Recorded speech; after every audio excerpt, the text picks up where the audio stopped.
One in our fights.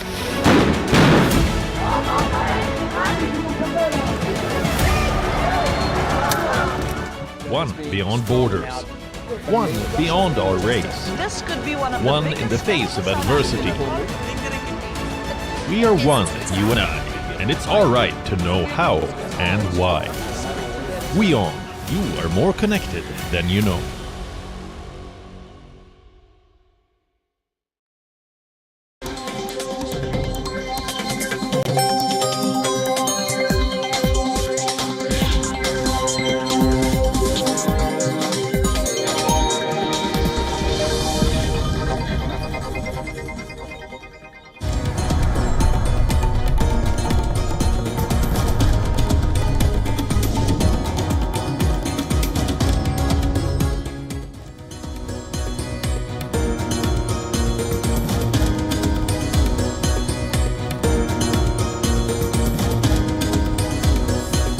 Good morning, Asia, and good evening, America. You're watching World DNA with me, Aditi Singh.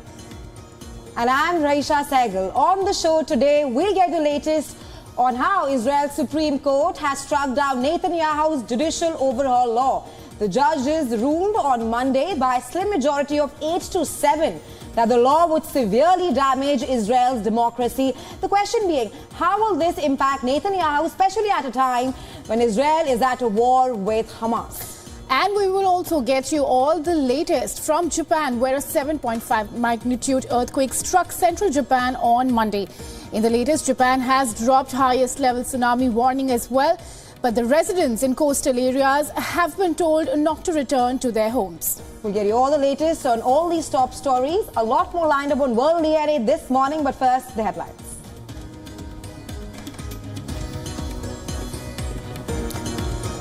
Japan has lifted all the tsunami warnings and advisories put in place after a major quake on New Year's Day, which has claimed 8 lives.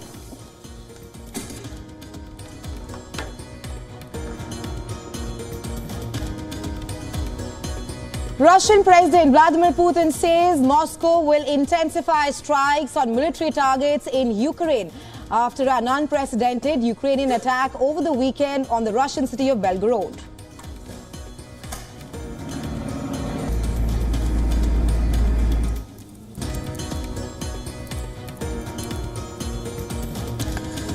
Unrelenting Israeli bombardment continued upon Gaza as an army spokesman wants the war on the besieged territories Hamas rulers will continue throughout 2024.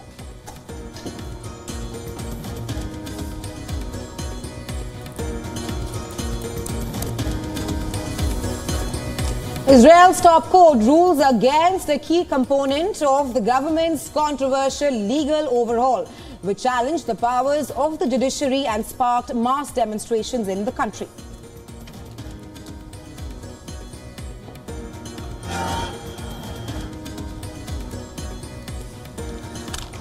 And Liverpool show their Premier League title credentials with a 4-2 win over Newcastle United. And Mohamed Salah crosses the 150-goal landmark as the Reds open up a 3 points lead at the top. Salah. Jota! Time this evening, Salah steps up and this.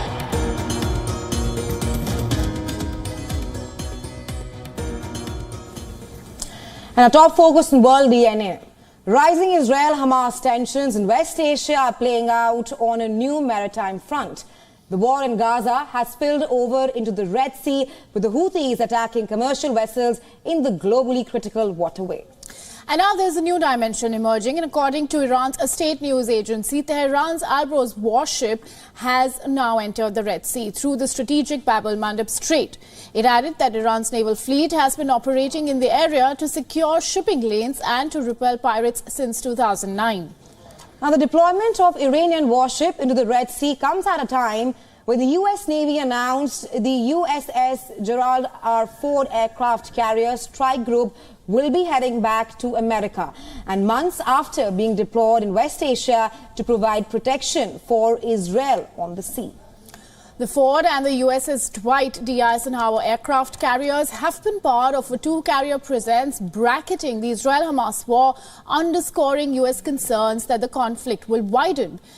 The Ford and its accompanying warships will be replaced by the amphibious assault ship, the USS Bataan, and its accompanying warships, the USS Mesa Verde and USS Carter Hall. Now, all these developments comes as the Red Sea shipping route is one of the busiest in the world.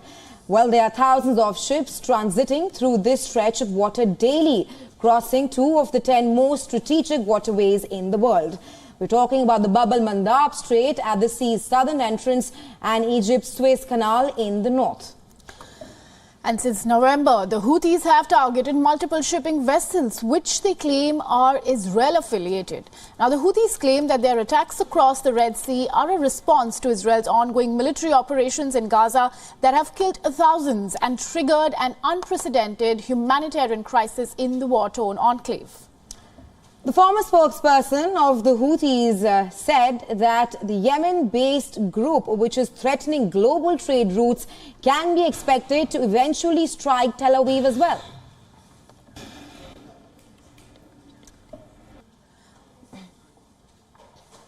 And away from the war front, trouble continues to mount for Israel's Prime Minister Benjamin Netanyahu. In the latest setback back home, Israel's Supreme Court has struck down a controversial law passed by the Netanyahu administration. Well, on Monday, the Supreme Court ruled 8-7 in favor of striking down a contentious law that had triggered countrywide demonstrations for months. Well, the new legislation passed by Israel's right-wing government had weakened the judicial powers. The provision had struck down on the Supreme Court's ability to quash certain government decisions. And the law was part of a judicial overhaul, which led to massive protests across Israel. For 39 weeks, thousands of Israelis took to the streets every Saturday, protesting against Netanyahu's move to weaken the judicial system. Now, the critics feared would severely undermine Israel's democratic institutions. The Prime Minister's party has called the Supreme Court's decision to strike down a provision of the judicial overhaul, and I'm quoting here, opposition to the nation's desire for unity, especially at a time of war. Israel's Justice Minister has also slammed the verdict, accusing the top court of quote-unquote taking into their hands all the powers. Well, the court ruling comes as a major setback for Netanyahu, as the leader is currently in the middle of a corruption trial. The proceedings had earlier paused after the deadly October 7th attack, but the trial resumed on December 4th. Netanyahu is facing a slew of charges, including fraud, bribery, and breach of trust in 3 different cases, which were filed in the year 2019. And with the Supreme Court thwarting Netanyahu government's attempt to dilute judicial power, there remains concern over how the simmering constitutional crisis plays out for Israel's longest-serving prime minister yet.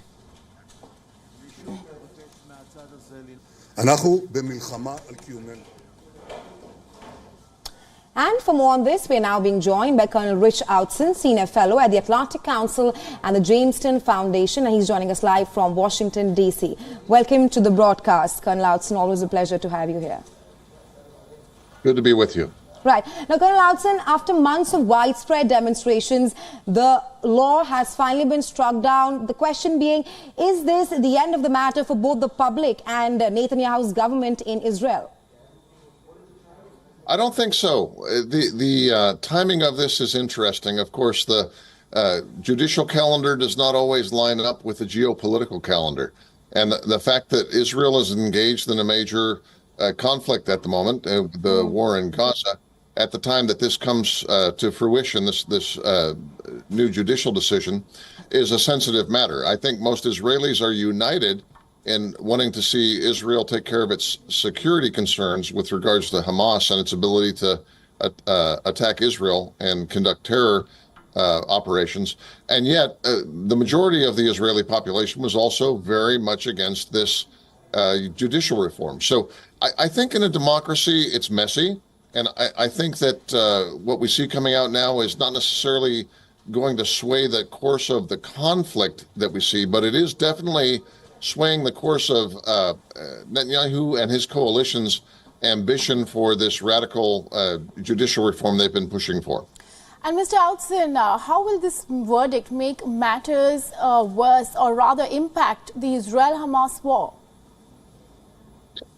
Well, I think if we look at the U.S. as a sort of a analog for this, what we see is that you first, in a democracy, have overwhelming sort of coalition or agreement to take care of the immediate security threat. And everything I've seen with regards to Israeli public opinion shows that they all want to make sure there's never a terror attack like what happened on October 7th again from Gaza. So I don't think this is going to change the sort of mainstream Israeli view on stopping Hamas terror coming from Gaza.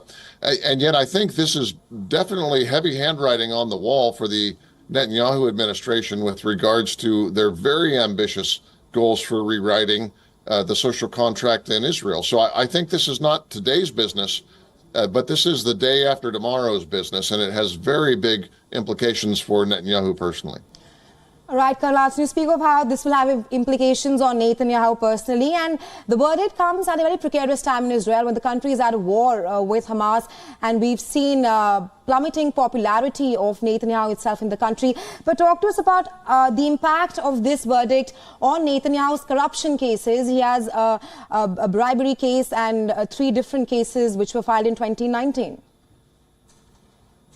Yeah, well, I mean, generally speaking, I think the judicial establishment in Israel has been very skeptical of Netanyahu and his interpretations of how his own personal business and how the executive branch, so to speak, in Israel and the political branch relates to the judicial. I think, to put it maybe oversimply, the judicial branch and most of the opposition in Israel, which is probably over half the population, think that he has not observed the separation of powers necessary in a democracy.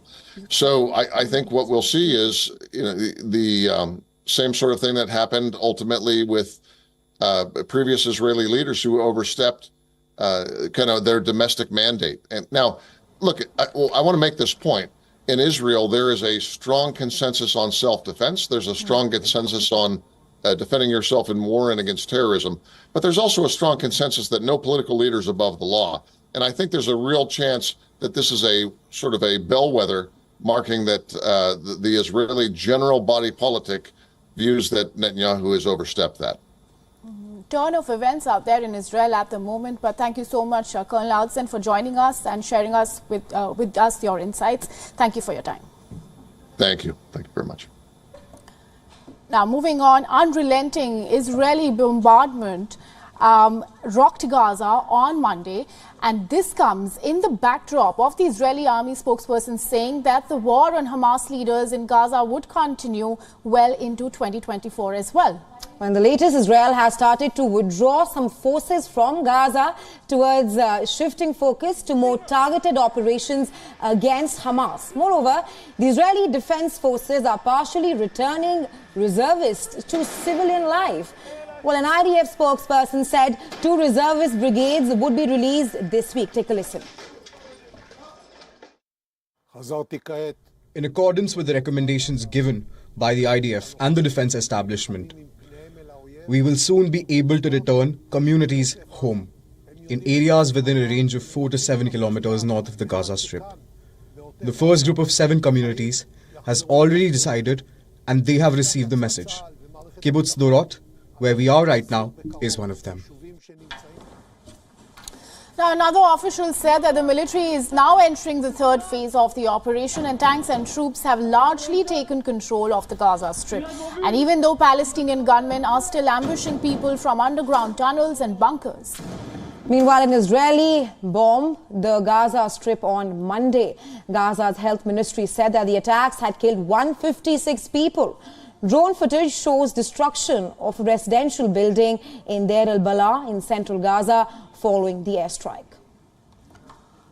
The Palestinian Red Crescent Society, or PRC, has also released a video post the attacks The video showed the organization's rescuers gathering 6 dead and 2 injured women from the Maghazi camp in central Gaza, and the aid organization has also set up a new tent camp to expand aid operations. And as per the reports, the camp can accommodate 300 families of PRCS staff, and it will later expand to 1,000 tents that will shelter other displaced civilians. Well, the impact of the war in Gaza extends beyond human life. Several animals have also fallen prey to the deadly war. Well, animals at a zoo in Gaza's southern city of Rafah are dying of hunger. Many displaced Palestinians are now taking shelter in a zoo where 4 monkeys have already died of starvation. The 5th one is also sick as people scramble to help the exhausted animal drink water and eat food.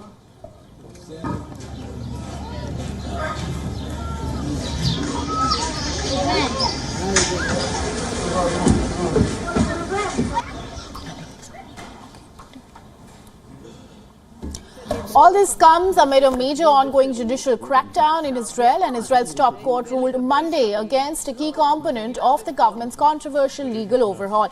Now, the overhaul challenged the powers of the judiciary and sparked mass protests in the country.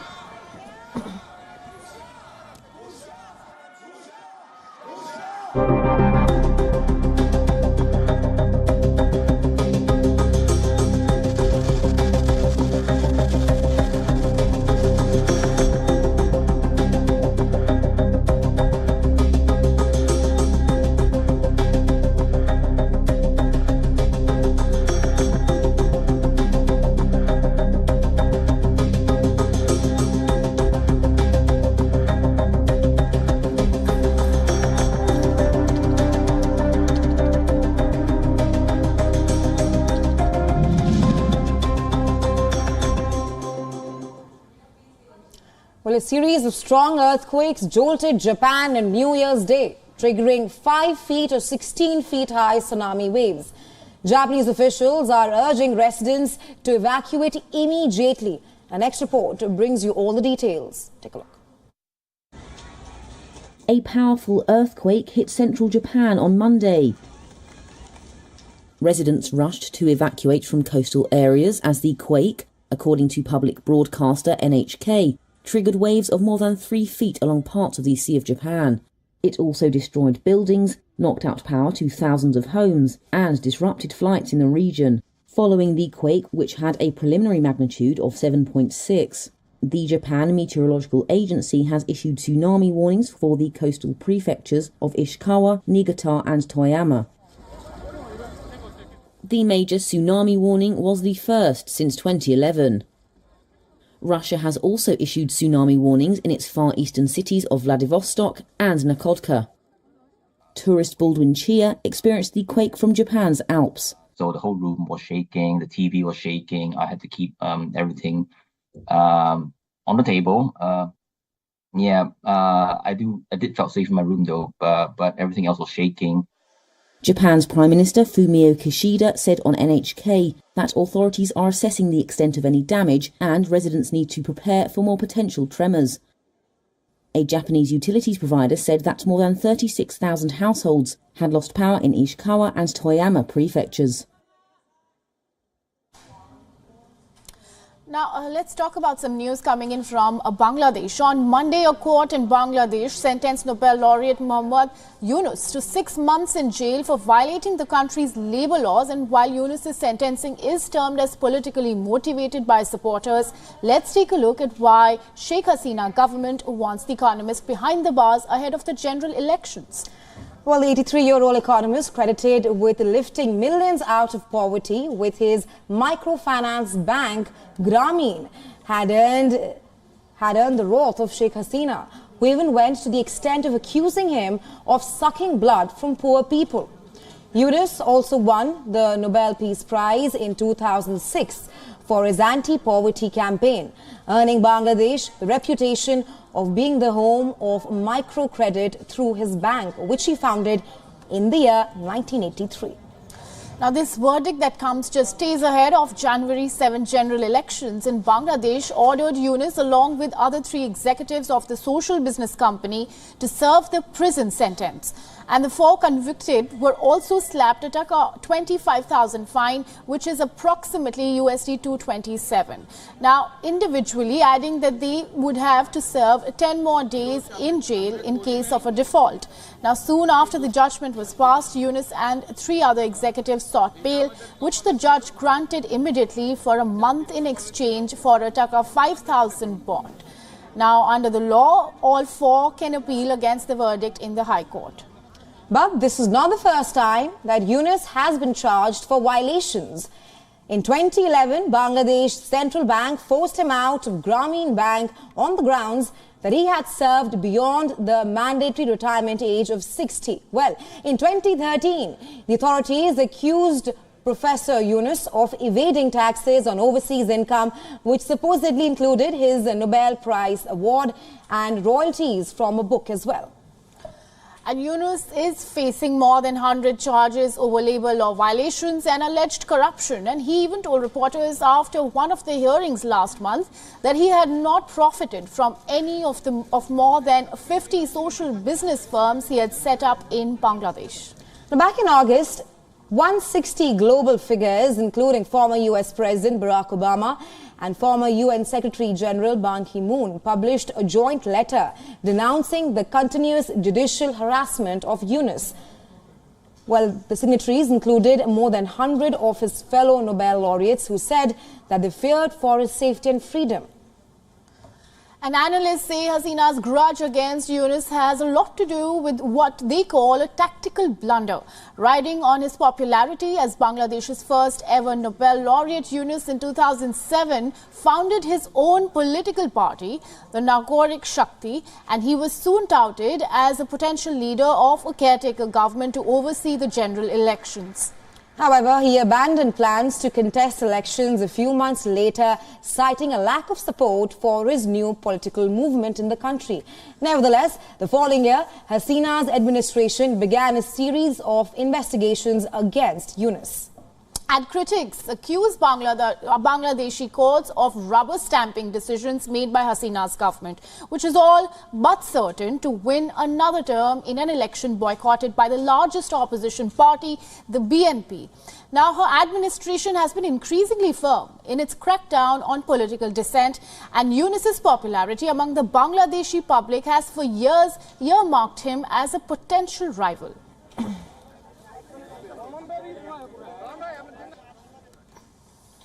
And shifting focus to India now, Aditi, well, a long wait for devotees of Hindu deity Ram is over. The Ram Lalla idol that will be placed in the Grand Ram Mandir in Ayodhya has been finalized. Yes, and the idol carved by renowned sculptor Arun Yogiraj will adorn the temple, and Yogiraj hails from India's southern state of Karnataka. And though Yogiraj says that he's yet to receive the confirmation on selection of his idol, the word has been conveyed by union and state leaders. And Union Minister Prahlad Joshi shared the news through Platform X.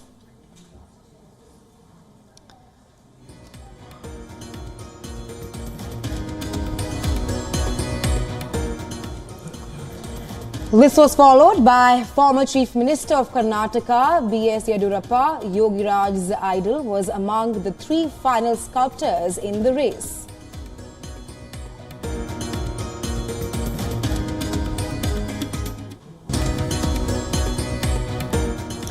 The idol was unanimously selected by the Sri Ram Janmabhoomi Tirth Kshetra, the trust entrusted with construction and management of the Ayodhya temple.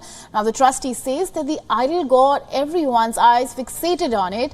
An official announcement on the final idol is expected in the coming days, and the idol will be placed at the Sanctum Sanctorum of the Ram temple in Ayodhya at noon on January 22nd at the consecration ceremony by the Indian Prime Minister Narendra Modi. Temple officials say that the consecration ceremony of Lord Ram Lalla will be held over a span of 7 days starting on the 16th of January. And ahead of the grand opening, the holy city is all decked up and is undergoing significant transformations. Well, Prime Minister Narendra Modi visited Ayodhya on Sunday and inaugurated Ayodhya's Maharishi Valmiki Airport and the newly renovated railway station. He also inaugurated a slew of other infrastructure projects expected to cost rupees 15,700 crores. Now, Ayodhya is also seeing a huge tourism boost. The founder of OYO, India's largest budget hotel chain, has said that the holy city was more popular now than even hill stations or beaches for that matter on New Year's Eve.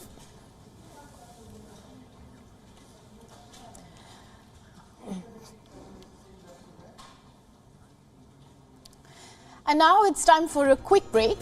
But don't go anywhere. On the other side of World DNA, we'll bring you the biggest updates from all around the globe.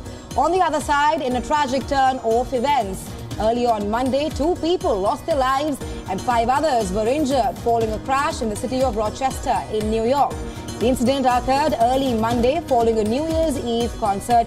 We'll get you all the details on the unfortunate incident.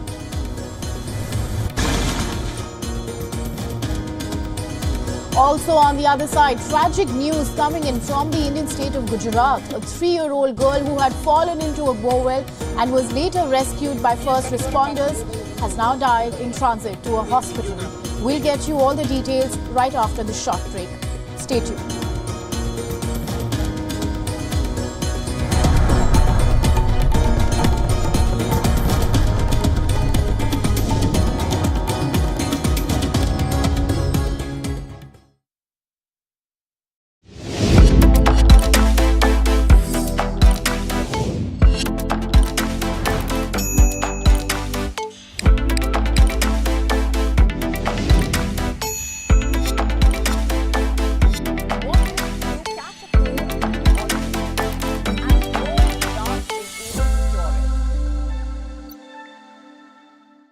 WION Health Resort is unique, the only one of its kind. Experience the 4 paths of natural wellness: yoga, Ayurveda, acupuncture, and naturopathy. Each uniquely customized program improves the whole person to make every person whole. Come to WION Health Resort. Make your reservation at WION.com.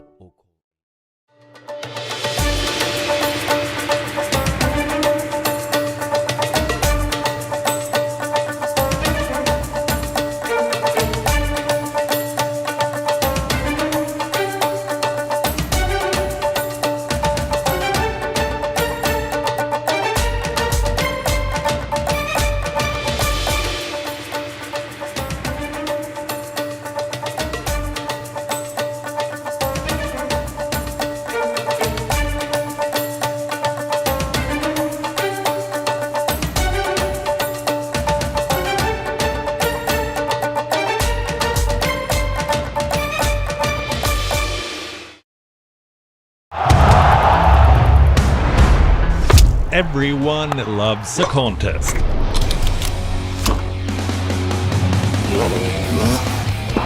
But sport isn't just about victory and defeat. When the GOATs in sport speak, you hear it first on WION. You have to play good cricket over a period of time. I should push myself right out of the damn tournament. We go beyond the stats. Our stories are quoted the world over. At WION, sport is part of our DNA. Come, join us on this journey. Weekdays 6:30 p.m. IST, 1 p.m. GMT. On World of Africa, the last tranche of French troops leave Niger as Russia reopens its embassy in Burkina Faso after it was shut more than 30 years ago. Burkina Faso was a close ally of former colonial power France, but has pivoted towards Russia since the military seized power in a coup in 2022. A Ugandan Paralympian smashes stereotypes about disabled people, starting with her own family as she gears up for the Paris Olympics.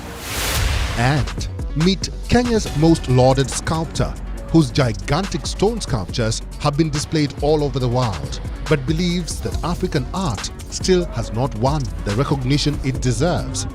That's at these times, only on WION, World is One. As democracy strengthens across the world, Elections and their unique cast of leaders, influencers, pollsters, and most of all voters dominate the political space. We bring you a special program that offers insights and reports on the colourful, contentious, and occasionally quirky panorama of elections. Something is always happening somewhere. This is a new special about leaders, their promises, voters, and their demands.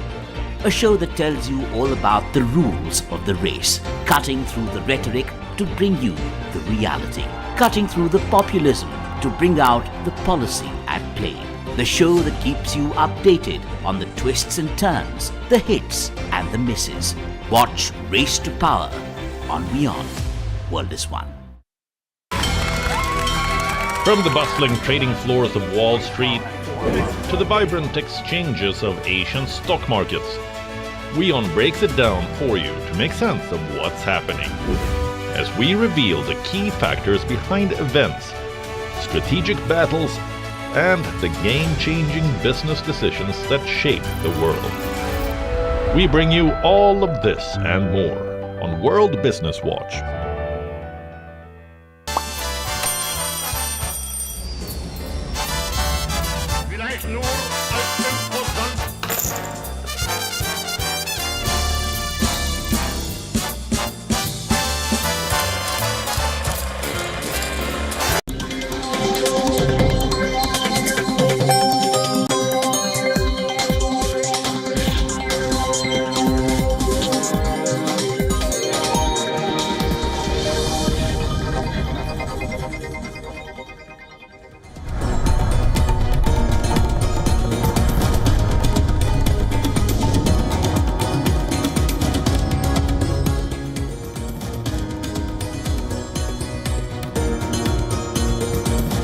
Welcome back. You're watching World DNA with me, Raisha Sehgal, and Aditi Singh. And here on the show, we were discussing how after months of wide-scale demonstrations in Israel, the Supreme Court struck down the Judicial Overhaul Law. We discussed the impact of that on Netanyahu and his government, especially at a time when Israel is at a war with Hamas. Yes, and for now, let's take a quick look at the top headlines we are tracking at this hour.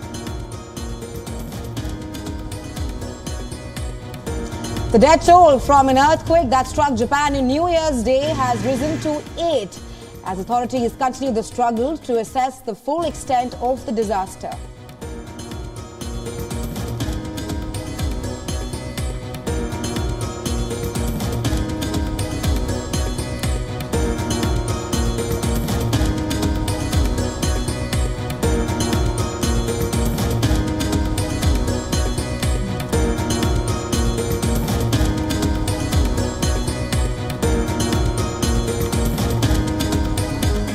Israel pulls tanks out of some Gaza City districts as it announces plans to shift tactics and cut back on troop numbers. But fighting raged elsewhere in the Palestinian enclave along with intense bombardment.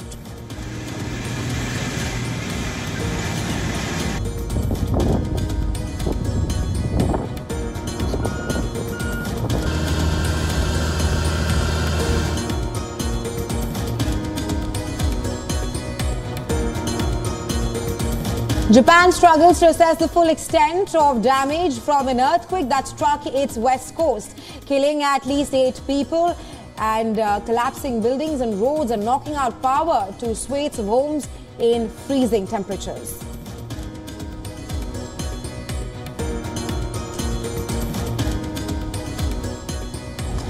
According to government figures, nearly 30,000 migrants crossed the channel from mainland Europe to Britain in small boats in 2023, an annual drop of more than a third.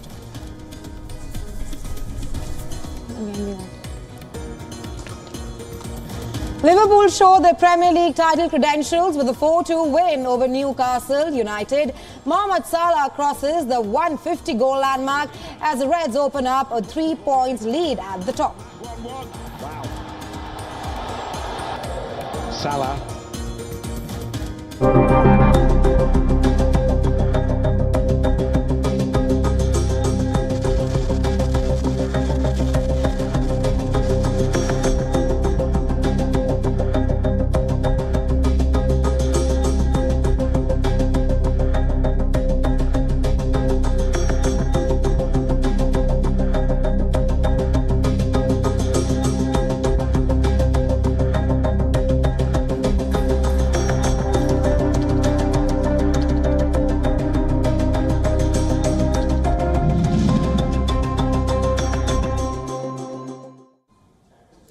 We begin with a top focus right now. The death toll from an earthquake that struck Japan on New Year's Day has now risen to 8.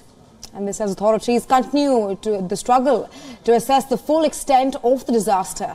Thousands have been left without power in freezing temperatures in the country. And Monday's earthquake prompted tsunami warnings, which have now been fully revoked. And this marked the first major tsunami warning since the earthquake and tsunami that struck northern Japan in March 2011. Over 155 aftershocks have hit the country since Monday's earthquake. And the Met Office has warned that the aftershocks can continue for up to a week's time and have cautioned of the landslides. Now, the earthquake struck in the Noto Peninsula of Ishikawa Prefecture, collapsing buildings and causing fires. A large fire broke out in the central Japanese city of Wajima, where more than 100 houses have been burnt down. Over 51,000 people from the coastal regions of Ishikawa, Niigata and Toyama prefectures have been evacuated to higher grounds. Thousands have also been evacuated from their homes, especially in the country's main island of Honshu. The earthquake also sliced through highways in central Japan, leaving them impassable. And following the quake, at least 33,000 households have been left without power. The country's Prime Minister, Fumio Kishida, has said that the rescue efforts are the top priority at the moment.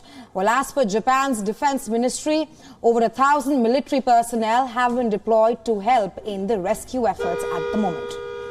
And as rescuers scramble to aid the situation, dozens of people are still suspected to be trapped under the rubble. The Japanese government has confirmed that no irregularities have been detected at nuclear power plants in Japan following the quake or the tsunami warning in the country. Well, in the emergency press conference, they also said that the Shika plant in Ishikawa Prefecture, which is the closest facility to the quake's epicenter, is out of trouble. Take a listen.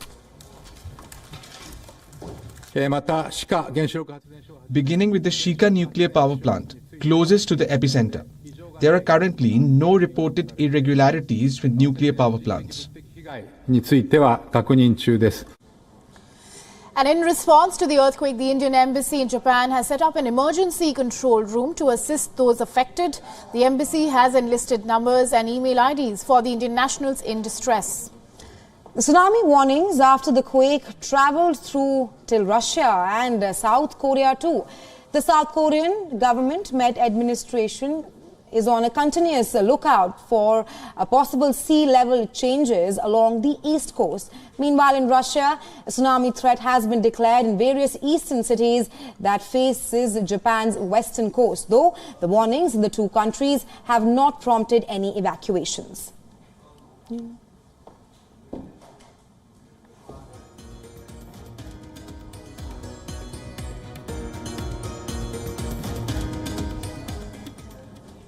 And in a tragic turn of events, in the wee hours on a New Year's Day, 2 people were killed and 5 others were injured in a car crash in the city of Rochester in New York. Well, the incident occurred early Monday following a New Year's Eve concert. A Ford SUV collided with a Mitsubishi car exiting a parking lot around 12:50 a.m. local time. And this resulted in deaths of 2 adult passengers in the Mitsubishi. According to the police, one of the 3 vehicles involved exploded. One of the vehicles nearly hit a police officer as well. Among the injured are 3 pedestrians, some with severe injuries. According to the local media reports, the injured victims were transported to the nearby hospital.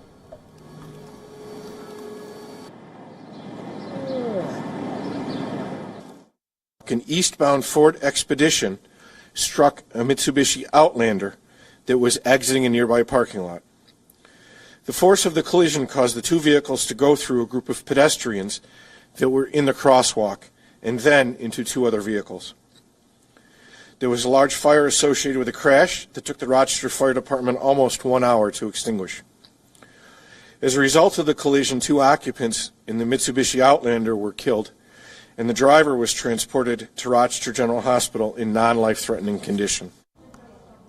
Authorities were seen recovering multiple gas cans, raising questions about the circumstances surrounding the crash. Now, the FBI has also now joined the investigation, and the suspect is a 44-year-old man who was reportedly engaged in a dispute when police officers arrived. Attempting to flee the spot, the suspect struck several police vehicles and injured pedestrians, including a woman pinned beneath a food truck. Now, this chaotic scene unfolded as the suspect drove for several blocks, ultimately crashing into a restaurant, and the driver is facing multiple charges.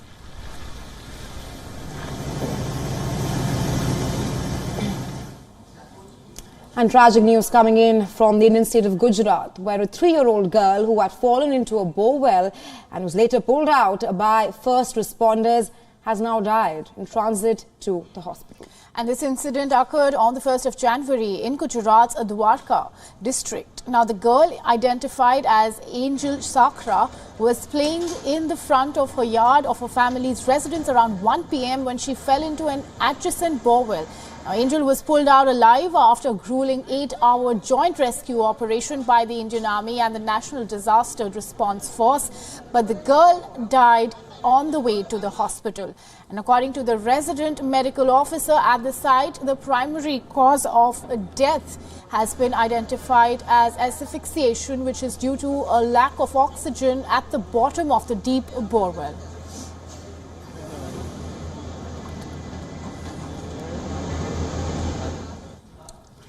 And now shifting focus to the unfolding saga of the donkey flight that was grounded in France last month.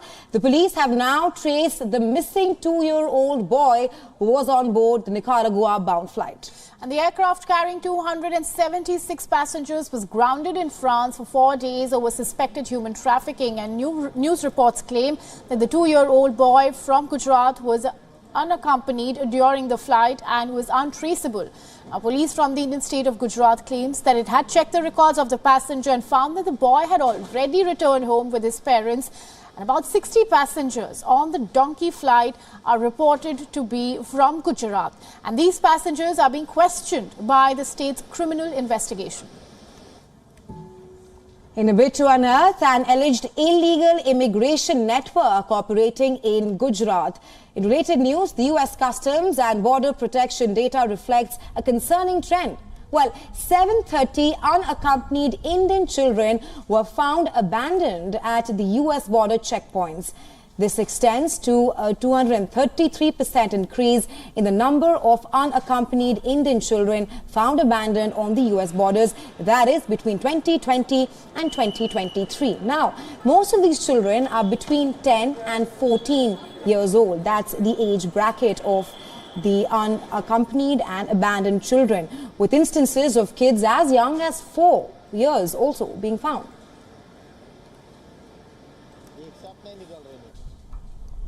Now, moving on, the Union Ministry of Home Affairs is declaring Canada-based Satwinder Singh, Goldie Barar, an individual terrorist under the Anti-Terror Unlawful Activities Prevention Act. And Barar is alleged to be the mastermind in the killing of singer Shubdeep Singh Sidhu, who's also called Sidhu Moosewala, who was shot dead in Punjab's Mansa district in May 2022. And a notification from MHA said that 29-year-old Barar, a resident of Sri Muktasar Sahib city in Punjab and living in Brampton, Canada, is associated with Babbar Khalsa International, a listed terrorist organization. The notification added that Barar was involved in multiple killings and professes a radical ideology. It cited his involvement in making threatening calls to pro-nationalist leaders, demanding ransom and posting the claims of killings on different social media platforms. Well, the notification further claimed Barar's involvement in smuggling high-grade arms, ammunition and explosive materials through drones from across the border and then supplying them to carry out the killings, besides providing sharpshooters as well. In 2022, the Interpol issued a red corner notice against Parar. A non-bailable warrant and a lookout circular is pending against him at the moment. And Parar is the 56th person now to be designated individual terrorist. In 2023, 7 individuals were designated as terrorists by the MHA and 4 organizations were declared unlawful association and 2 outfits as terrorist organizations.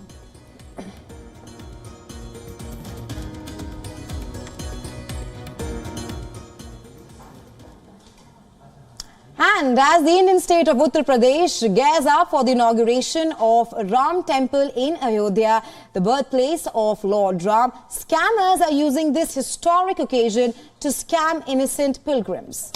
Ayodhya is all decked up for this mega inauguration of the Ram Temple on 22nd January. However, just before the temple doors open, a new scam has come to light. Scammers have been taking money from the people in the name of donations for the Ayodhya Ram Temple construction. Now, how does this scam work? Well, cyber criminals are putting out messages on social media asking innocent victims to transfer money through a QR code. And on scanning the code, the QR code directs the user to a fraudulent bank account. And according to reports, an official complaint has been filed right now and the local police is trying to nab the cyber criminals. But our word of advice, avoid scanning random QR codes and make sure that they are from trusted sources. It is extremely important, viewers, to stay vigilant in the age of digital scams.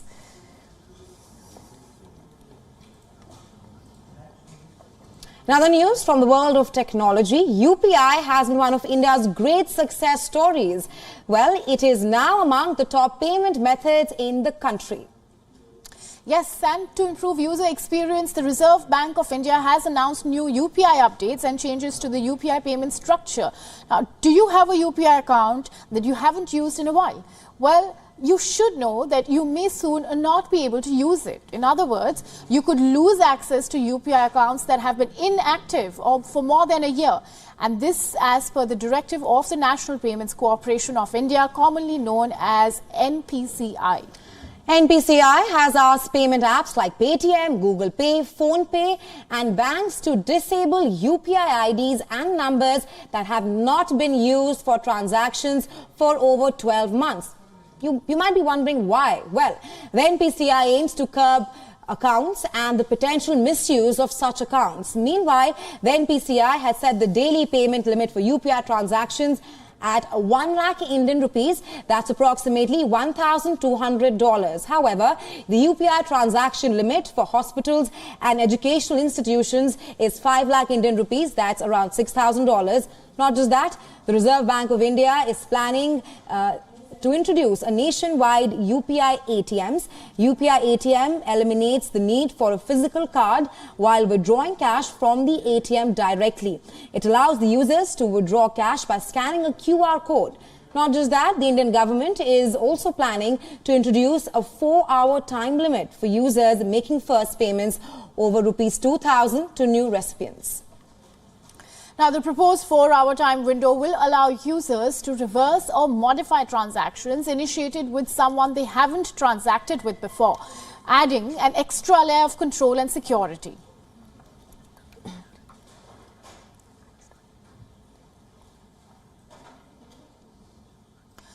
Now, the economic cost of Gaza war is weighing on Israel, and while it is impossible and inhumane to put a price on the lives lost due to the war, financial modeling figures are forecasting a devastating loss to the Israel economy.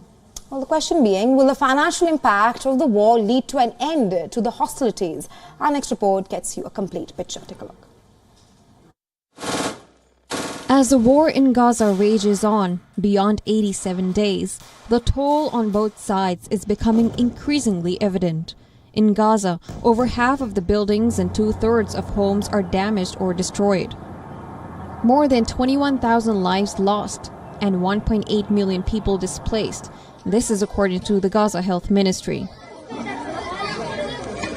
While it's impossible and inhumane to put a price on the lives lost, economists are now forecasting the economic toll on the Israeli economy and likening it to the shock experienced during the COVID-19 pandemic.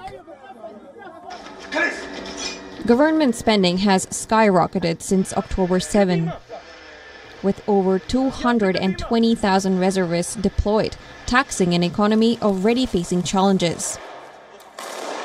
The Israeli economy is taking a hit, with the GDP expected to fall from a forecasted 3% growth in 2023 to a mere 1% in 2024.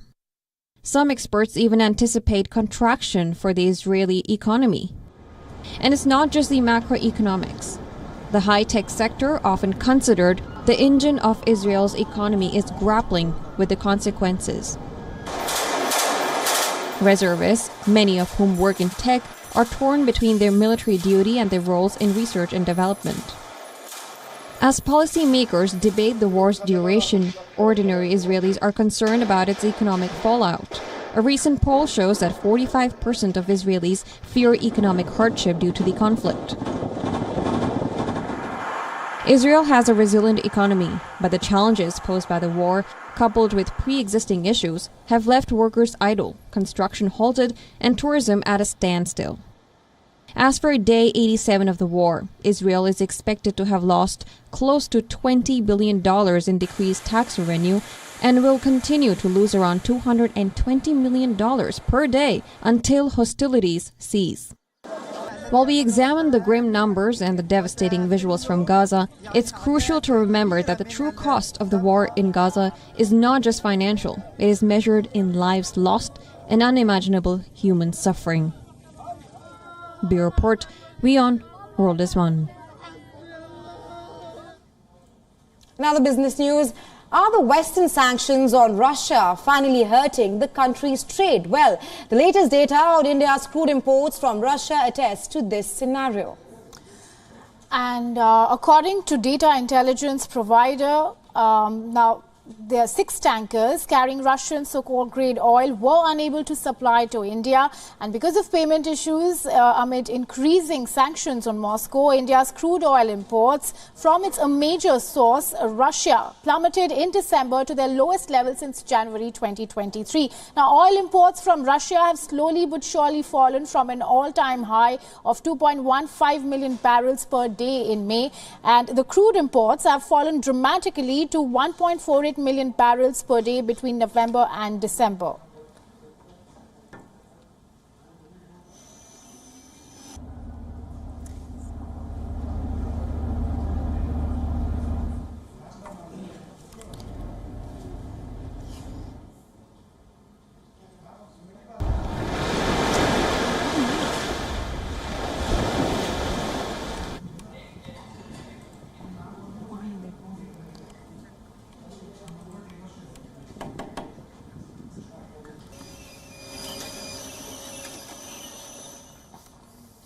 Well, let's see what's new news in the world of entertainment, for which we have with us Alison Lagrange. Alison, over to you.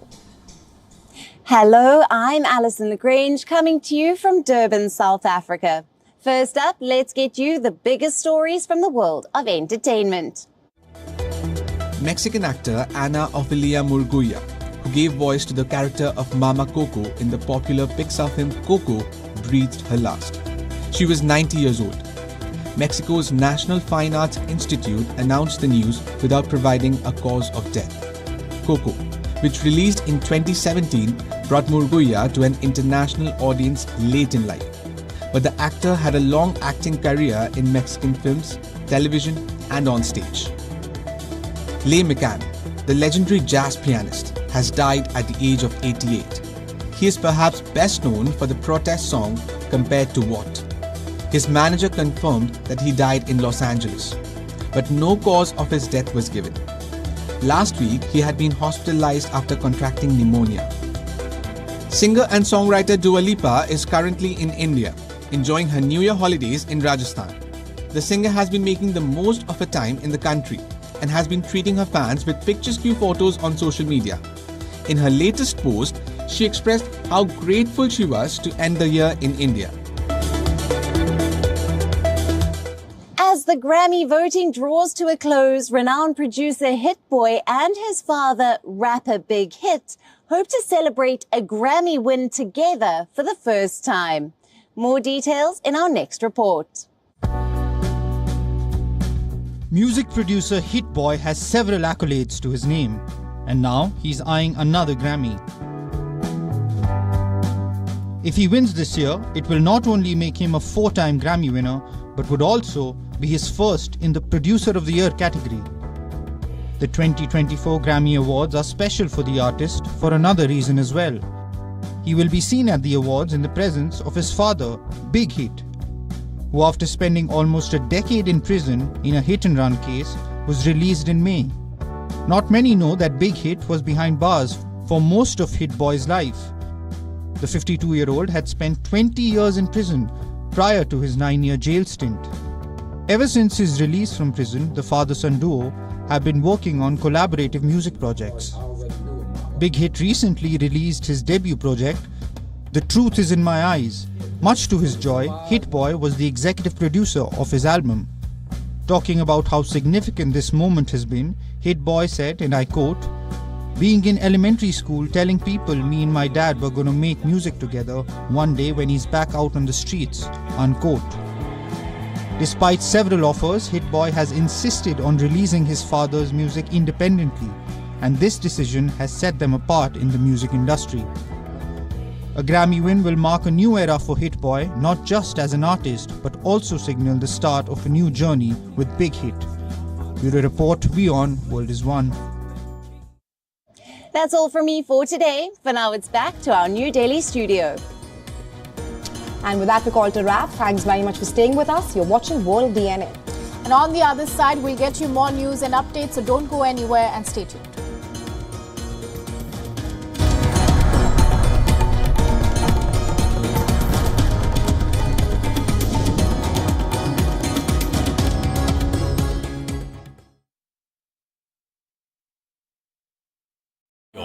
India's Global Voice, the channel that brings you the biggest stories from across the world through India's lens. Now available in more than 190 countries worldwide. Because we believe that the world is one. Watch us in